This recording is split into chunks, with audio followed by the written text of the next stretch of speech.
আসসালামু আলাইকুম। আসলে বিষয়টা খুবই দুঃখজনক যে বিবাহ মানুষের আনন্দ উৎসব, তবে আমি মনে করি বিয়ে শাদী হওয়ার পরেই আনন্দ উৎসবটা করা ভালো।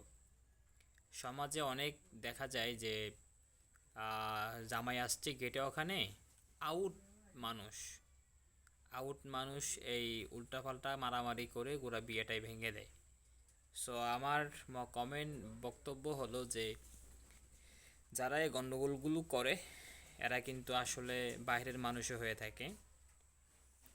আপনারা দেখেছেন যে এটা একটা রাজশাহীতে একটা ঘটনা ঘটেছে যে আপনার মেয়ের বাবা 1 লক্ষ টাকা দিয়ে গরু কিনেছে, মোটমাট 3 লাখ টাকা খরচ গিয়েছে একটা আয়োজন করতে, 150 জন মানুষ খাওয়াবে।